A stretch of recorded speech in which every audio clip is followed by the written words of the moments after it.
Parlez. Dites tout ce qui vous passe par la tête. Tout est important. Chaque mot. Dès la 3e séance, j'ai parlé de la saloperie de ma mère. De la difficulté que j'avais eue, tout au long de mon enfance, à me faire aimer d'elle. Sais-tu ce que c'est que de devenir une jeune fille? Je comprenais rien de ce qu'elle disait. Je suppose que tu sais que les petits garçons ne naissent pas dans les choux et les petites filles dans les roses. Au ton de sa voix, je savais qu'elle se moquait de moi. Tu sais que le rôle des femmes est de mettre des enfants au monde. Dieu nous soumet à des épreuves que nous devons accepter avec joie. Tu te trouves devant la première de ces épreuves, puisque tu vas bientôt avoir tes règles. Mes règles? Bon, je sais pas ce que ça veut dire. Ah. Ma mère, exaspérée par ma croissance, constatait à chaque changement de saison que mon habillement de l'année précédente était trop petit. Alors, elle appelait mon père. Ils discutaient longuement sur un ton aigre. Leur rancœur remontait à la surface. Elle lui lançait mon entretien à la figure.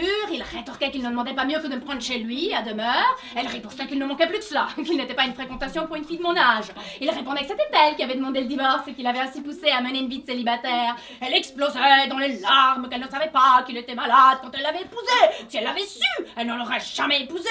Il s'indignait, disait que c'était une blessure de guerre. Elle gémissait, disait que sa fille était morte. Il baissait le ton, disait qu'il l'aimait, que c'était parce qu'il l'aimait, qu'il n'a pas osé lui dire qu'il était malade, il s'en repentait, il avait tout perdu, son aîné, sa femme, moi, tout. C'était épouvantable.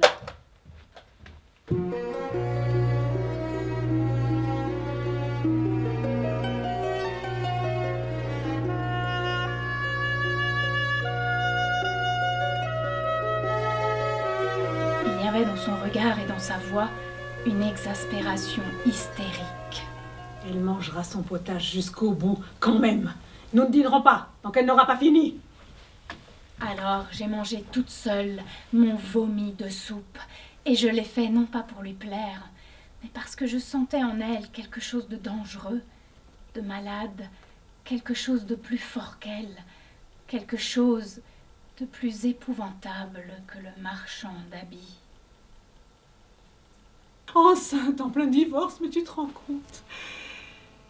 Il existe des médecins qui peuvent supprimer un enfant dans le ventre d'une femme, mais c'est un péché monstrueux que l'Église punit par l'enfer et la France par la prison. Écoute-moi bien. Quand un enfant est accroché, on peut rien faire pour le décrocher. Et un enfant, ça s'attrape en quelques secondes. Tu comprends pourquoi je te fais profiter de mon expérience?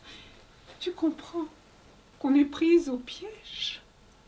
Les hommes avaient inventé des millions de mots qui exprimaient l'univers dans sa totalité.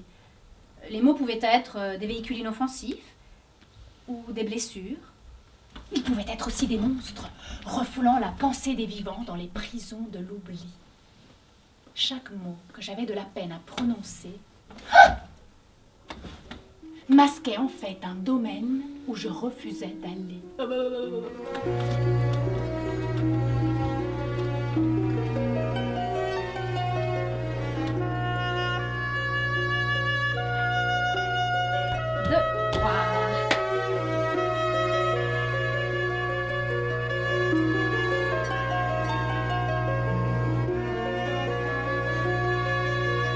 Je comprenais très bien que je cachais certaines images parce que j'avais peur qu'elles me fassent encore plus mal si je les mettais au grand jour. Alors qu'au contraire, c'était en débridant ces plaies, en les nettoyant à fond, que la douleur disparaîtrait. La séance est terminée. Au revoir, madame.